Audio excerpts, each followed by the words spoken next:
Everyone, welcome to the core classes.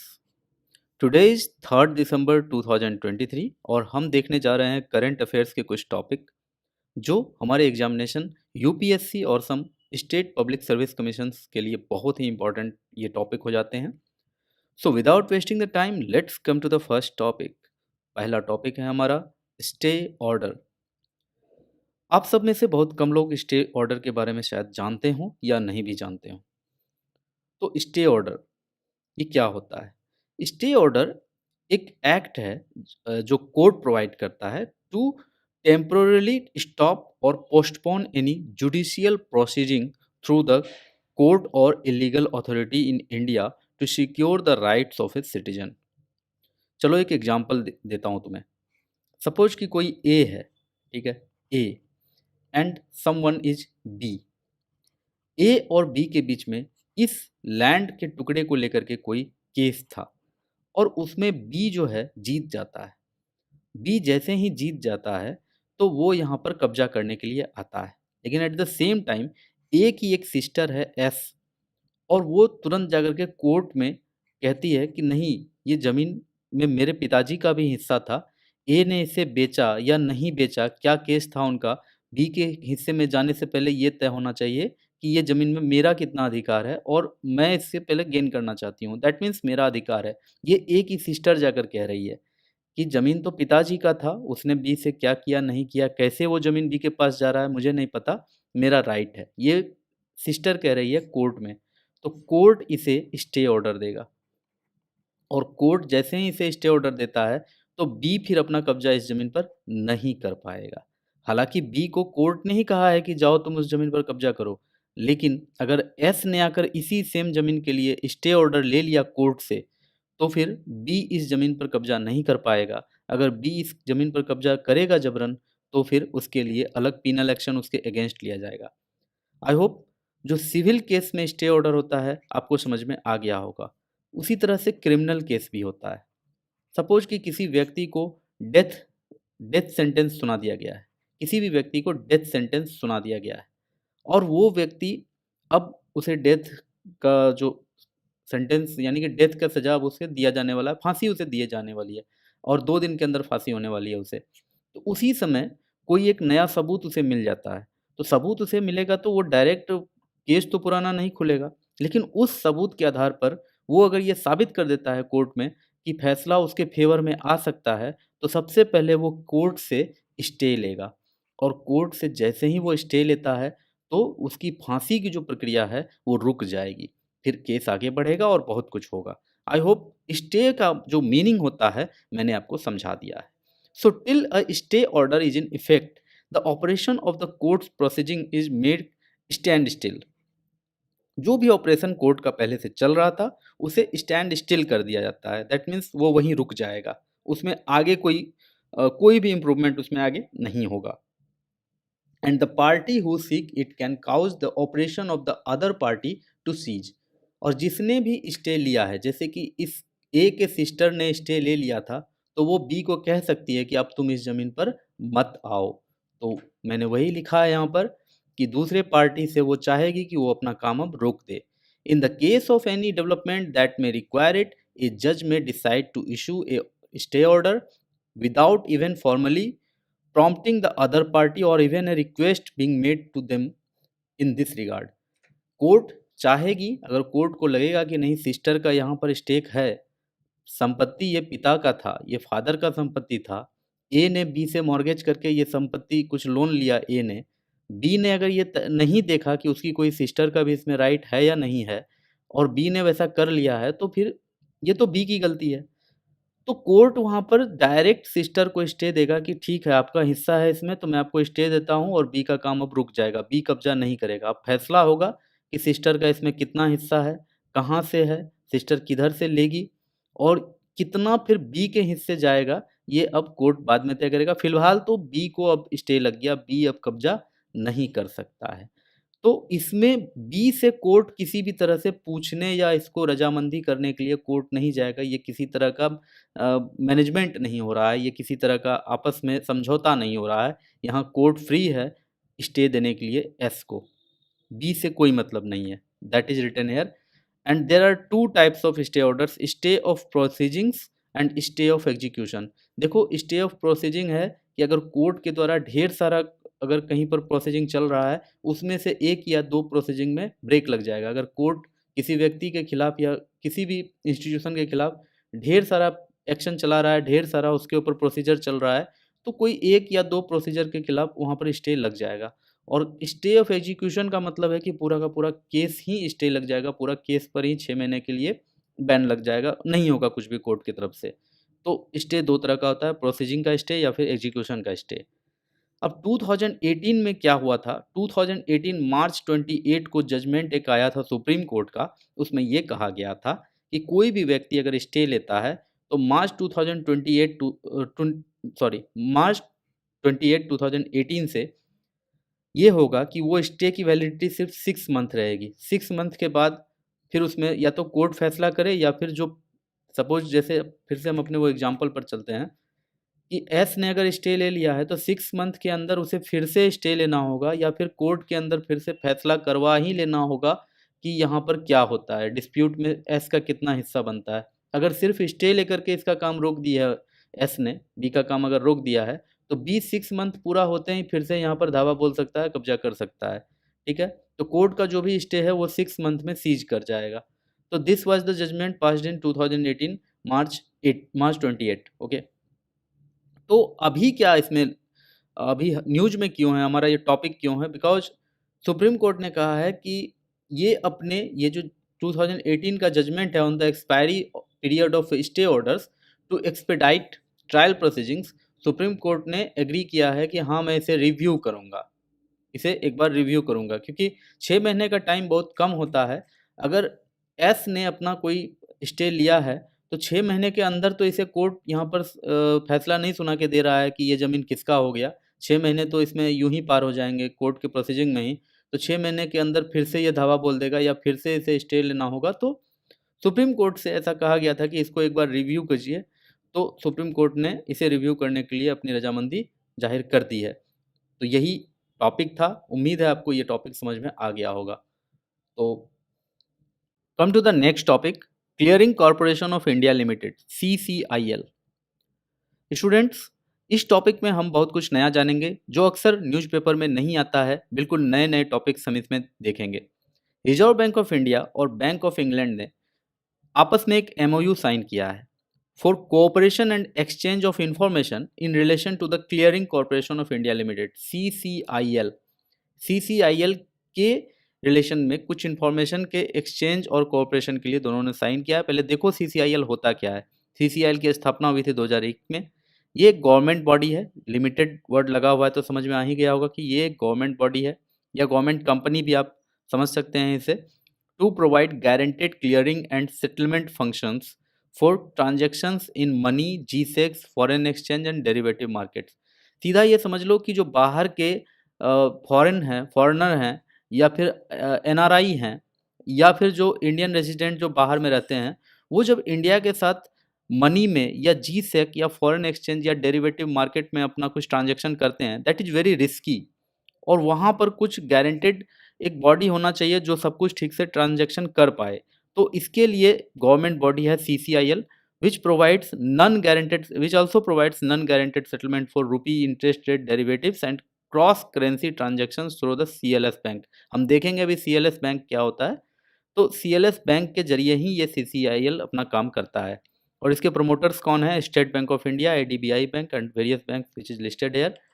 Okay, the company was incorporated with an authorised equity share capital of ₹50 crore. 50 crore के authorised capital share के साथ ये company शुरू हुई थी। और इसके बारे में कुछ डिटेल है यहाँ पर, देखिएगा इसे। ठीक है, RBI ने इसे रिकॉग्नाइज किया है as a qualified central counter party, QCCP। ठीक है, ऐसा रिजर्व बैंक ऑफ इंडिया ने इसे क्वालिफाई किया है। 2014 में इसे ये समझ लो कि एक मेडल दिया है। ये क्वालिफाइड सेंट्रल काउंटर पार्टी है in case of foreign settlement, foreign transaction settlement. It has also set up trade repository टू enable financial institutions to report their transactions in over time counter OTC derivatives में भी।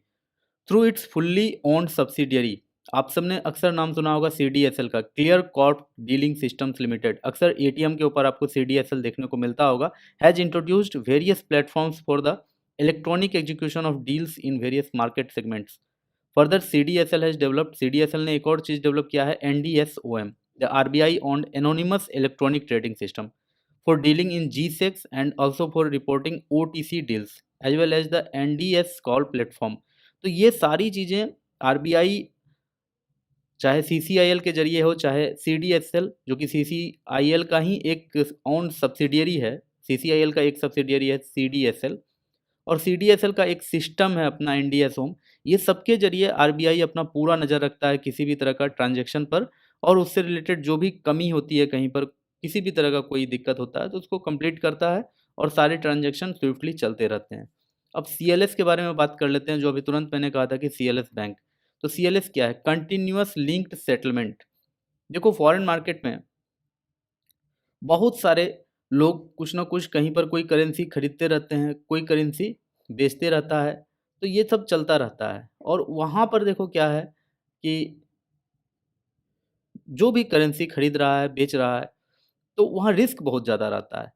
तो उन सारे risk को दूर करते हुए ठीक से पूरा सिस्टम क्लियर चलता रहे, कंटिन्यूअस चलता रहे, तो ये CLS सेटलमेंट सिस्टम बना हुआ है, जिसे वर्ल्ड के टॉप बैंक्स ही ऑन करते हैं। The system is run by CLS bank international and solely dedicated to settling foreign exchange trades, और इस्टेब्लिश हुआ था ये 2002 में, और ये लंदन से ऑपरेट होता है और बेस्ड इन न्यूयॉर्क है। मेन ऑपरेशंस लंदन से होते हैं इसके। Owned by world largest banks. इसमें साफ-साफ ये बात होती है, समझ लो कि अगर कोई देश है, मान लो इंडिया ही एक एग्ज़ाम्पल कह लेता हूँ, तो ज़ाहिर-सी बात है कि कई सारे देश में मान लो कि इंडिया का रुपये खरीदा है लोगों ने। इंडिया से कुछ सामान खरीदने के लिए इंडिया के रुपये को खरीदा है कई सारे देशों में कुछ लोगों ने।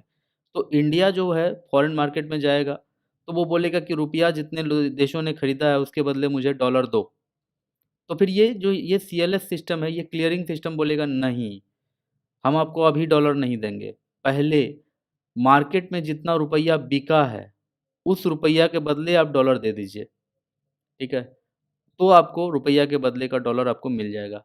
आप थोड़ा सोचना इसके बारे में, समझ में आ जाएगा। मेरे पास टाइम नहीं है थोड़ा डिटेल में जाने का। I hope you will understand, because बहुत ही कम समय में बहुत सारे टॉपिक को मुझे यहाँ डील करना है। So this was the topic. तो CCIL के लिए आरबीआई और बैंक ऑफ इंग्लैंड के बीच में एक MOU साइन हुआ है। This was the topic. Next topic, project Kuiper. देखो, 2 अमीरों के बीच में एक बहुत ही बड़ी डील हुई है, सो इतना इम्पोर्टेंट न्यूज़ है। सिर्फ अमीरों ही नहीं, समाज में, मार्केट में इनका बहुत बड़ा दबदबा है। Amazon recently signed agreement with SpaceX। तो आप समझ ही गए होंगे कि दोनों का हमारे लाइफ पे कितना बड़ा इम्पैक्ट पड़ा हुआ है अभी। Launch 3 of Elon Musk Falcon 9 rockets to support deployment plans for its project Kuiper. तो एक एग्रीमेंट हुआ है दोनों के बीच में कि 9 फाल्कन रॉकेट्स अमेजन के लिए छोड़ा जाएगा, अमेजन के एक प्रोजेक्ट क्विपर के लिए। अब प्रोजेक्ट क्विपर क्या है उसे भी देख लो फटाफट। ये एक नेटवर्क होगा 3236, यानी कि 3,500, ठीक है, 3236 सैटेलाइट्स जो अमेजन छोड़ेगा अपने लिए इन लो अर्थ ऑर्बिट। और ये सैटेलाइट छोड़ा जाएगा इलॉन मस्क के 9 फैल्कन रॉकेट के साथ, फैल्कन 9 रॉकेट के साथ, ठीक है। तो उम्मीद है बात समझ में आया होगा। अब सारे के सारे सैटेलाइट एक ही बार भेजे जाएँगे या फिर ये सैटेलाइट बारी-बारी से भेजे जाएँगे, आई डोंट नो। तो फ़ैल्कन 9 रॉकेट्स के द्वारा ये भेजा जाएगा to provide high speed internet access anywhere in the world. तो वो इस तरह का कुछ नेटवर्क बनाना चाहते हैं कि कई सारे जो सैटेलाइट हैं, करीब 3236 सैटेलाइट, ये आपस में एक नेटवर्क बना करके पृथ्वी पर किसी भी आदमी को कहीं भी इंटरनेट की ज़रूरत हो, एक एंटीना घर के ऊपर लगाए और उससे सीधे ब्रॉडबैंड अपने घर में ले ले और अच्छे से हाई स्पीड इंटरनेट का मज़े से लुत्फ़ उठाए। 6G इंटरनेट, 7G इंटरनेट जो भी आए, ये सैटेलाइट के द्वारा डायरेक्ट दे दे। किसी भी तरह का स्पेक्ट्रम भी किसी कंट्री से इसे खरीदने की कोई ज़रूरत नहीं होगी, और ये कहीं भी अपना इंटरनेट फ्री में, मतलब गवर्नमेंट को बिना टैक्स दिए हुए कस्टमर को बेच पाएँगे। तो ये इनका प्लान है, और इससे रिलेटेड कुछ इनका यहाँ पर है कि 3 मेन पार्ट है इनका इंफ्रास्ट्रक्चर का। पहले तो ग्राउंड इंफ्रास्ट्रक्चर है। ऐसा नहीं है कि सिर्फ सैटेलाइट भेज देंगे ये लोग, पहले ग्राउंड पर भी ठीक-ठाक काम करना होगा। Global networking connects those gateway antennas. तो गेटवे एंटीनाज इनको लगाना है ग्राउंड में पहले। तो इसका क्या गहराई है हम उतना तो नहीं जा रहे हैं। आपको ये पता रहना चाहिए कि प्रोजेक्ट कुइपर क्या है अमेज़न का, उसका क्या गोल है। बाकी तो आपको समझ में आ ही गया होगा कि जैसे डीटीएच काम करता है कि ढेर सारा सैटेलाइट है बाहर और उसको हमारा टीवी का जो सेट टॉप बॉक्स है वो कैच करता है और घर में टीवी चलता है। ठीक उसी तरह से सब कुछ यहाँ पर हो रहा है, कुछ भी डिफरेंट नहीं है, बस वहाँ टीवी चलता था, यहाँ इंटरनेट चलेगा। अबाउट लो अर्थ ऑर्बिट देख लो क्या है। तो लो अर्थ ऑर्बिट अर्थ के सरफेस से करीब 1200 माइल कह लो 2000 किलोमीटर से अंदर का पूरा जो रेडियस के अंदर का जो एरिया है, स्पेस है, उसी को आप लो अर्थ ऑर्बिट कहते हैं। तो उसके बारे में ढेर सारा इन्फॉर्मेशन आपको दिया गया है, कभी मौका मिले तो इसको पॉज करके पढ़ो। ज़्यादातर सैटेलाइट इसी में पाए जाते हैं। Even space station international space station जो है आईएसएस, वो भी इसी में पाया जाता है, इसी एरिया में। तो इसको ठीक से देखो और यहाँ से क्या क्या होता है इसका एक कंपैरिजन आप देख लीजिए। जो जियो स्टेशनरी अर्थ ऑर्बिट होता है वो करीब 36,000 किलोमीटर दूर होता है अर्थ सरफेस से, ठीक है। और ये है 2000 किलोमीटर का एक लिमिट। और जो भी एल होगा, ठीक है, low earth orbit satellite, LEO satellite, वो इसी रेंज में होगा बाबू। 700 किलोमीटर से लेकर के 2000 किलोमीटर के बीच में ही होगा। और ये है आपका ISS, international space station. Astronaut यहाँ जाते हैं, रिपेयर वर्क करते हैं, अपना अगर कुछ फ्यूल चाहिए स्पेसक्राफ्ट के लिए तो वो लेते हैं, जो भी इनको ज़रूरी होता है वो सब करके फिर ये वहाँ से वापस चले आते हैं। अगर इन्हें यहाँ से यहाँ अगर जाना है तो स्पेस स्टेशन के ज़रिए वो आराम से जा पाते हैं। तो ये सारी चीज़ें होती है लो अर्थ ऑर्बिट में। आई होप आपको बात समझ में आ गया होगा। तो ये जियो स्टेशनरी अर्थ ऑर्बिट है, इसे हमेशा अर्थ के इक्वेटर के यानी इक्वेटर के हिसाब से चारों ओर चक्कर लगाना पड़ता है। जबकि ये जो होता है लो अर्थ ऑर्बिट में ये थोड़ा टिल्टेड होकर के भी अपना ऑर्बिट लगा लेता है। ठीक है, ये सारी बातें हैं, उतना डीप में मत जाओ। देखो करंट अफेयर्स हमें उसी उतना ही पढ़ना चाहिए जितना हमारे एग्जाम के लिए ज़रूरत है। तो प्रोजेक्ट कुइपर की बात यहाँ पर चली है तो आपको पता रहना चाहिए कि अमेजोन अपना 3,500 सेटेलाइट या 3,2500 सेटेलाइट जो भी हो अप्रॉक्स, उतना सेटेलाइट भेज करके पूरे वर्ल्ड में एक ब्रॉडबैंड सर्विस स्टार्ट करना चाहता है। फॉर दैट उसने स्पेस एक्स के साथ हाथ मिलाया है। This was the topic, let's come to the next topic. Council, DAC, this is an important topic because the amount is very large. देखो डिफेंस एक्विजिशन काउंसिल ने रिसेंटली अकॉर्ड किया है approval for acceptance of necessity AONs for various capital acquisitions proposal amounting to rupees 2.23 lakh crore. तो DAC क्या होता है एक बार वो देख लेते हैं। ठीक है, DAC is the highest decision making body of the defence ministry on procurement. Highest decision making body है ये डिफेंस मिनिस्ट्री का, इसके हेड हमेशा डिफेंस मिनिस्टर हुआ करते हैं। ऑब्जेक्टिव क्या है इस DAC का, यानी कि डिफेंस एक्विजिशन काउंसिल का? To ensure expedited procurement of the approved requirements of the armed forces. Armed forces के लिए जो भी रिक्वायरमेंट है उसे अप्रूव करना, जो कि बहुत ही नेसेसिटी है जिसकी। जब ये DAC इसे अप्रूव कर देगा तो फिर गवर्नमेंट उन चीज़ों को बाय करेगी, प्रोक्योर करेगी। Formation, it was formed after the group of ministers recommendation. 1999 में करगिल वार हुआ था, उसके बाद 2001 में इसका फॉर्मेशन हुआ था। ठीक है, reforming the national security system, ये रिकमेंडेशन आया था ग्रुप ऑफ मिनिस्टर्स का इस टॉपिक पर, या फिर कह लो कि इस मुद्दे पर, reforming the national security system, तो जाकर के इसका फॉर्मेशन हुआ था। कॉम्पोजिशन देख लेते हैं तो डिफेंस मिनिस्टर जो होंगे वो इसके चेयरमैन होंगे। Member include the chief of defence staff CDS, जो कि हाल ही में बना है ये पद, पहले नहीं था। And chief of the army, navy and air force, ये सब इसके मेंबर होते हैं। Functions, give in principle approval of A 15-year long term integrated perspective plan for defence forces. Defence force के लिए 15 साल का एक प्लान देना, ठीक है, 15 ईयर्स का प्लान देना, जो कि आने वाले समय में काम आएगा।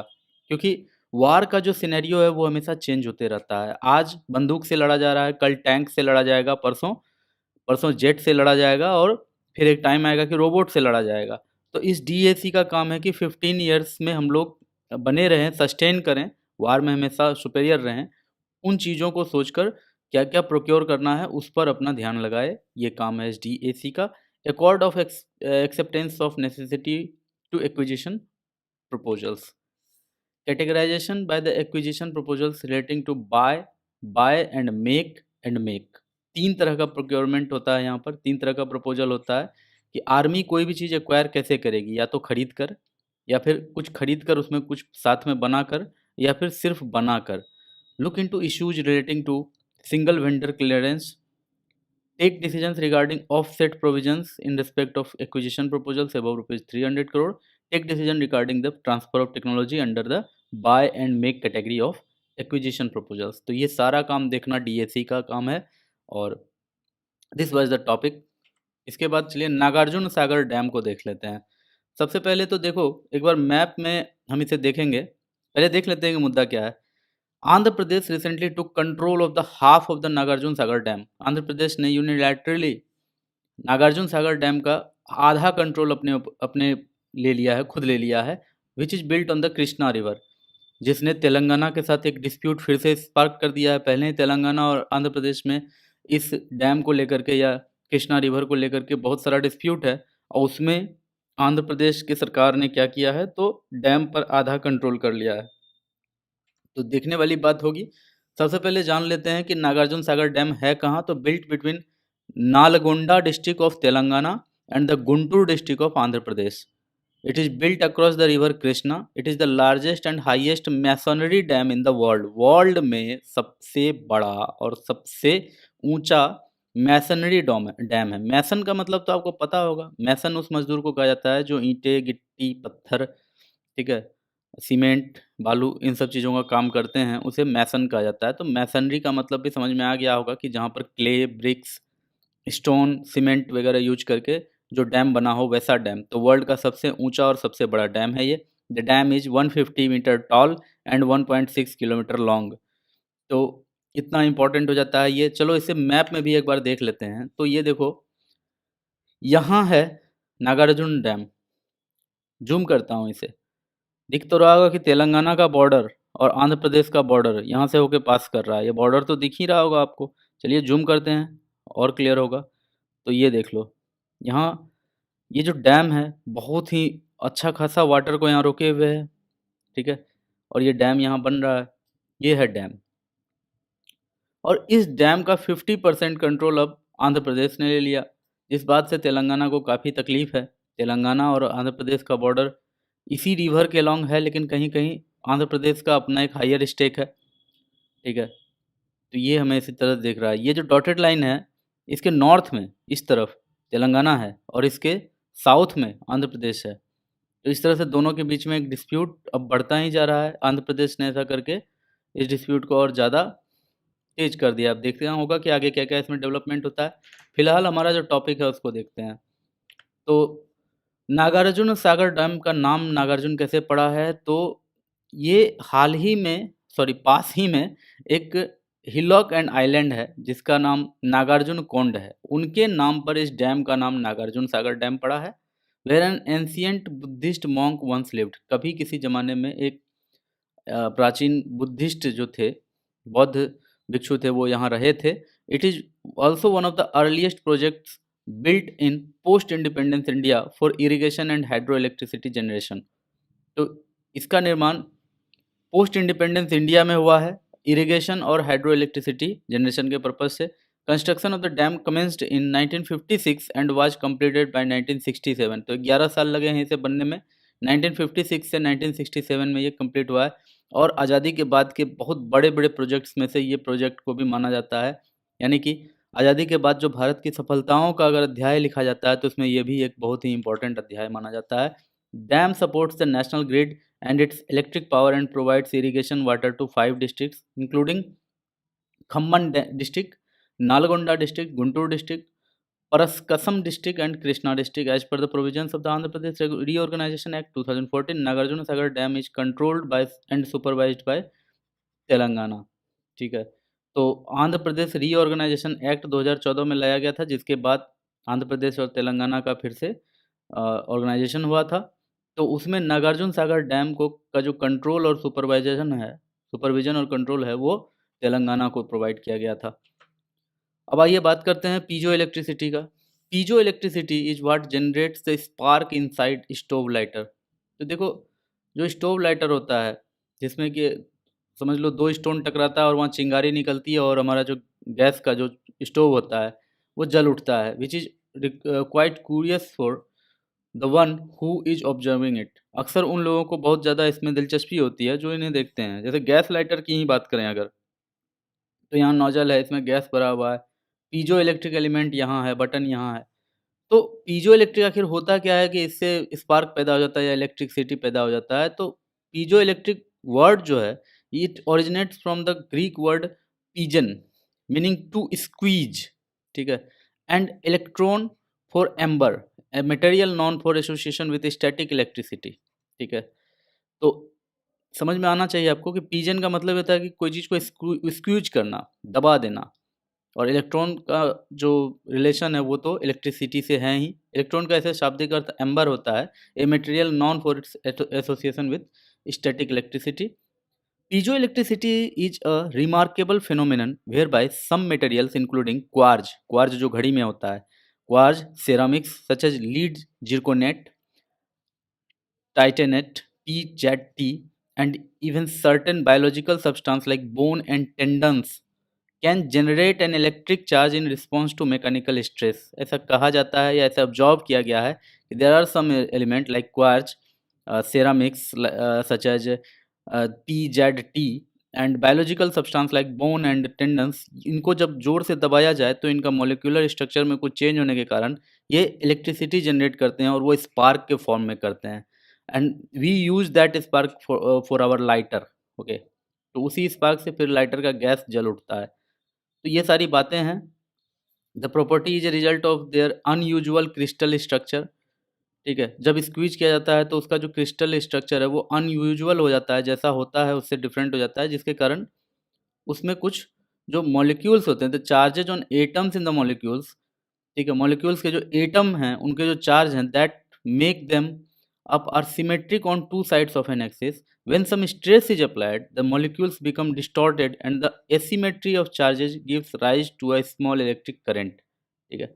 तो होता क्या है इसमें, ऐसा कहा जा रहा है कि यहाँ पर किसी भी ऐसा जो क्रिस्टल होता है, ऐसा जो मटेरियल होता है, उसमें मॉलिक्यूल के अंदर जो 2 एटम होता है वो एक सिमेट्रिक सिमेट्रिसिटी मेंटेन करते हैं, ठीक है। जब इसमें किसी भी तरह का स्ट्रेस आता है तो ये जब डिस्टॉर्ट होता है तो यहाँ पर एसिमेट्री आ जाता है और asymmetry of charges give rise to a small electric current. यहाँ चार्ज का कुछ एसिमेट्री होता है दोनों पर, यहाँ कम यहाँ ज़्यादा, जिसके कारण इसके बीच में इलेक्ट्रिक करंट का फ्लो होता है, वही हम लोग को स्पार्क के रूप में दिखता है। Some materials also display an inverse piezo electric effect, कुछ मटेरियल में इन्वर्स पीजो इलेक्ट्रिक इफेक्ट भी दिखता है, where the application of an electric current induces a mechanical deformation, जहाँ पर अगर किसी तरह का इलेक्ट्रिक करंट उसमें अगर फ्लो कराया जाए किसी मटेरियल में तो वहाँ पर क्या होता है, तो मैकेनिकल डिफॉर्मेशन हो जाता है। देखो पीजो इलेक्ट्रिसिटी का मतलब है कि ये मॉलिक्यूल था, इसमें इस तरफ कुछ चार्ज था, इस तरफ कुछ चार्ज था, इक्वल था, इधर भी एक्स चार्ज था, इधर भी एक्स चार्ज था। इसको जब दबाया गया तो चार्ज में डिफरेंस आ गया और वो डिफरेंस जैसे ही आया तो चार्ज का फ्लो शुरू हो गया हाई पोटेंशियल से लो पोटेंशियल की तरफ, और इसके कारण इलेक्ट्रिसिटी पैदा हुआ। यानी कि स्क्वीज करने से इलेक्ट्रिसिटी पैदा हुआ। उसी उसी के जैसा, उसी के कॉन्ट्रास्ट में कुछ ऐसे भी पदार्थ हैं, कुछ ऐसे भी मटेरियल हैं जिनमें इलेक्ट्रिसिटी प्रोवाइड किया जाए तो फिर वो अपना डिफॉर्मेशन होना शुरू हो जाता है उसमें। और इन्वर्स पीजो इलेक्ट्रिक का बहुत ज़्यादा यूज है, ठीक है। तो microphones, earphones, beepers and buzzers, ठीक है। उसके बाद सॉरी, ये तो पीजो इलेक्ट्रिक डिवाइसेस हैं, microphones, earphones, beepers and buzzers. Wireless application piezo electricity makes it possible to use crystals and ceramics of oscillators. सारे घड़ियों में क्वार्ज का यूज होता है, ठीक है, दीवार की घड़ियों में क्वार्ज लिखा हुआ आपको मिलेगा। तो ये है आपका पीजो इलेक्ट्रिसिटी। एलिथियसिस, a recent study sheds light on the complex link. There is a link between serum lipids, lipid modifying targets and cholecystitis, ठीक है। कोलेलिथियासिस और सीरम लिपिड्स और लिपिड मॉडिफाइंग टारगेट्स के बीच में कुछ लिंक्स रिसेंट स्टडी में समझ में आया है साइंटिस्ट्स को। सबसे पहले हमें जानना चाहिए कि कोलेलिथाइसिस है क्या। तो कोलेलिथियासिस जो है वो एक condition of having gall stones is called cholelithiasis. देखो इसके लिए एक इमेज देखें तो ये हमारा बॉडी का डाइजेस्टिव सिस्टम है और इसमें आप यहाँ लीवर देख रहे हैं, लीवर से कनेक्टेड होता है यहाँ पर गोल ब्लैडर, जो गोल ब्लैडर आकर के स्मॉल इंटेस्टाइन में खुलता है, और वो तब जब स्टोमक से स्मॉल इंटेस्टाइन में ये जो फूड पाइप जा रहा होता है, ठीक है, एलिमेंट्री कनाल, उसी समय ये आकर के यहाँ कनेक्ट होता है। और यहाँ काम क्या है इसका, तो लीवर जो है बाइल जूस बना करके गोल ब्लैडर में स्टोर किए रहता है, and in that gall bladder sometime stone हो जाता है। तो आज तक साइंटिस्ट नहीं जान पा रहा था कि इस स्टोन का कारण क्या है। फिलहाल अभी एक कॉम्प्लेक्स लिंक देखने को मिला है, there is a link between serum lipids and lipid modifying targets. So आगे इसमें और भी डेवलपमेंट आएगा तो हम लोग इसको देखेंगे। फिलहाल आपको गोल ब्लैडर के बारे में दिया गया है यहाँ। बाइल क्या है, bile is a digestive fluid made of cholesterol, bile salts and bilirubin. यही बिलीरुबिन जब बहुत ज़्यादा हो जाता है ब्लड में हम लोगों का, दैट मीन्स कि जॉन्डिस हो गया है, and gets release into the small intestine through the cystic duct and common bile duct to aid the fat digestion. तो आप सबको पता है कि स्टमक में एसिड होता है, तो यहाँ पर फूड एसिडिक हो जाता है, लेकिन हमारा जो डाइजेशन है आगे वो बेसिक मीडियम में होता है। So to make that digested food basic, यहाँ बाइल जूस ऐड होता है स्मॉल इंटेस्टाइन में। So there is a very small snapshot of the whole concept. Causes देख लेते हैं अगर इसका, तो the exact cause of cholelithiasis is not entirely clear. वही मैंने कहा कि अभी तक क्लियर नहीं हुआ है, अभी सिर्फ अंदाजा लगाया गया है कि सीरम लिपिड से इसका कुछ कनेक्शन हो सकता है। Most commonly result from a chemical imbalance between the contents of the gall bladder in which the bile contains too much cholesterol और बिलीरुबिन। अगर बाइल में टू मच कोलेस्ट्रॉल हो जाए या बिलीरुबिन हो जाए तो वहाँ पर स्टोन बन जाता है, that is the probable reason, ठीक है, लेकिन क्लियर नहीं है। सिम्टम क्या है, the most common symptom of cholelithiasis is abdominal pain, पेट में बहुत जोर का दर्द होता है, localize to the upper right और सेंट्रल एब्डोमेन। ट्रीटमेंट क्या है इसका, it may be treated with medications और प्रोसीजर्स। इसमें सर्जरी भी होता है जिसमें कि गोल ब्लैडर ही निकाल दिया जाता है, और जब गोल ब्लैडर निकाल दिया जाता है तो जो बाइल जूस है वो डायरेक्ट स्मॉल इंटेस्टाइन में जाता है। तो इसीलिए डॉक्टर फिर कहता है कि आप थोड़े थोड़े समय पर थोड़ा थोड़ा खाते रहिए, पेशेंट को ऐसा कहता है। Next topic is Eothi Thas Pandithar. Recently, the Tamil Nadu government installed a statue of Dalit rights and anti-caste activist Eothi Thas Pandithar at Gandhi Mandapam in Chennai. तो ये रिसेंट का घटना है। इयोथी थास पंडितथर 22 मई 1845 में इनका जन्म हुआ था मद्रास प्रेसिडेंसी में। He was a prominent anti-caste activist and a practitioner of Siddha medicine. Association with tribal people in the 1870s, Eothi thus organized the Todaj and other tribes of the Nilgiri Hills into a formidable force for the freedom movement. तो ये उनका कुछ contribution है। He established the Dravid Mahajan Sabha in 1891. In 1876, Thas established the Advainand Sabha, Advaidan, Advaidanand Sabha, I'm sorry, Advaidanand Sabha, and launched a magazine called Dravid Pandian in collaboration with Rev. John Rathina. He established the Sakya Buddhist Society in Madras with branches all over South India. The Sakya Buddhist Society, also known as the Indian Buddhist Association, was established in 1898. To manage and coordinate the functioning of society, he began a weekly magazine, Tamizhan, in 1907. So these were the contributions. अब next चलते हैं सब Neptune planets. Recently, astronomers have identified 6 sub-Neptune planets orbiting in a rare synchronous dance around a distant star. तो इसके बारे में थोड़ा जान लो। सब Neptune planets, these are the most commonly observed types of planet in our galaxy. They could be rocky worlds with thick atmosphere of hydrogen and helium gas, or perhaps composed of rocks and ice with warm water-rich atmosphere. These planets have rarity between those of the Earth and Neptune. Earth से बड़ा ही होगा तब ये। The star known as HD 110067 is located approximately 100 light years away in the constellation Coma Berenices and is about 20% less massive than our sun. तो और भी detail है Neptune को लेकर के, कुछ डिटेल है। Please have a pause and read all the details here and increase your knowledge. Codex Alimentarius Commission. Recently, the Codex Alimentarius Commission praised India's standards on millets and accepted its proposal for the development of global standards for millets during its 46th session held in Rome, Italy. So हमें क्या याद रखना है? हमें ये याद रखना है कि कोडेक्स एलिमेंट्रियस कमीशन है, it is an international food safety and quality standard body. It was created by the World Health Organization, WHO ने इसे बनाया था, food and agriculture organization and the United Nations in May 1963. Objective क्या है? Protecting consumers health and ensuring fair practices in food trade. members, it consists of 189 member countries. So you can think, आपको लग सकता है कि कितना बड़ा body हो जाता है, कितना इंपॉर्टेंट हो जाता है. और इसने इंडिया के जो श्री अन्न यानी कि मिलेट्स को लेकर के इंडिया में जो भी इनिशिएटिव लिया गया है उसको इस ऑर्गेनाइजेशन ने बहुत ही प्रेज किया है. Membership of the Commission is open for all member nations and associated members of FAO and WHO. The Commission meets in regular sessions once a year, alternating between Geneva and Rome. Funding: the program of work of the Commission is funded through the regular budgets of WHO and FAO. So, why in news? India has framed a comprehensive group standard for 15 types of millets, specifying 8 quality parameters which received resounding applause at the international meet. Bharat ने 15 प्रकार के millet के लिए 8 quality parameter set किया है जो कि globally बहुत ज़्यादा अपलाउड किया गया है, बहुत उसका वेलकम हुआ है. That's why it is in news. Millets क्या होता है तो उसके बारे में कुछ डिटेल है यहाँ, अच्छे से देख लो. मेजर मिलेट्स क्या है? Sorghum, pearl millet, finger millet. Minor millet क्या है? फॉक्सटेल, प्रोसो, कोडो, ठीक है, barnyard, little millet. Pseudo millets में buckwheat, kuttu and amaranth, chaulai. The top 5 states producing millets. Top पे है Rajasthan, then Karnataka, Maharashtra, Uttar Pradesh and Haryana. Okay, means to say bye, but before going I want to say you something.